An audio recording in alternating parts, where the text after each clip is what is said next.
there's something that's unknown that is now known that as of like May, people were starting to get these letters from the tax assessor here in El Paso County. Right. And I just got mine. Was it a love letter? Were you It was pleased not with a it? love letter.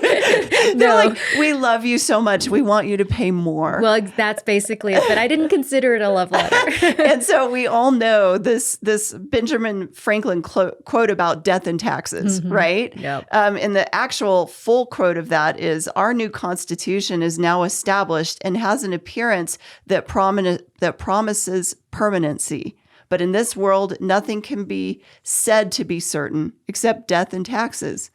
Well, Lord have mercy. Yeah. Did El Paso County read that and decide we're going to make taxes even more certain? Yeah. But across the state, this is not just a county thing. Right. Property taxes have gone up. And in fact, other counties are higher than ours. Yeah. So in El Paso County, the tax hike on average is about 44%.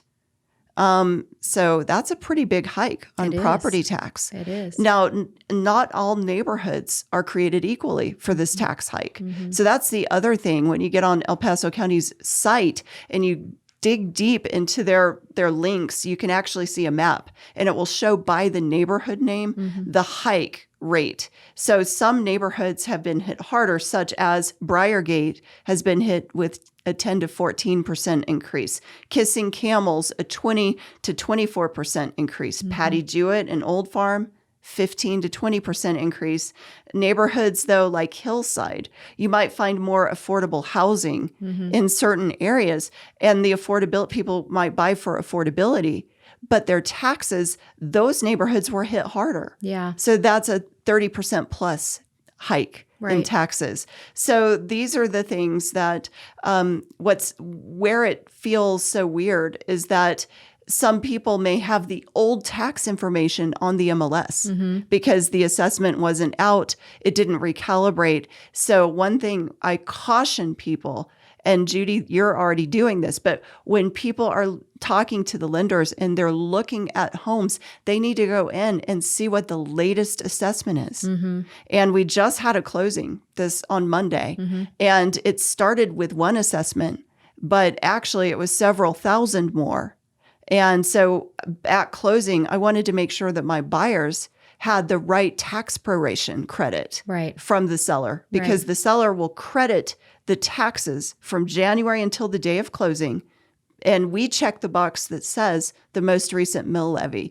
So we have to make sure in a closing that that most recent mill levy is actually the one that's in the contract. Right. One other thing, lenders are not caught up to this. So when people are getting a loan, they're not understanding that the tax increase is there because the lender is using their own calculation for the monthly payment. So even if it's not in the actual payment, you just have to be aware of it, that it could be coming for the following year. Right. So with that said, that's another way to protect yourself. Yeah, absolutely. When looking at homes, and that's part of the advice that we would give you. Right. There's so much more to talk about the property tax hike.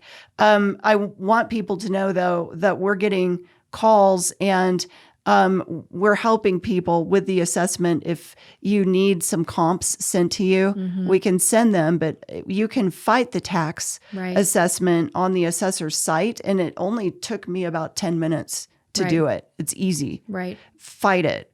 Go in and try. And if you need some comps to substantiate it, do it. But the assessor also has some comps that pop up automatically. Yeah. And you can select those.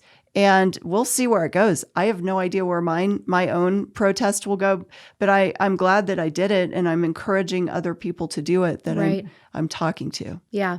Well, it's certainly worth contesting. The reality is, though, property values have gone up significantly. They have. And it's a hard battle.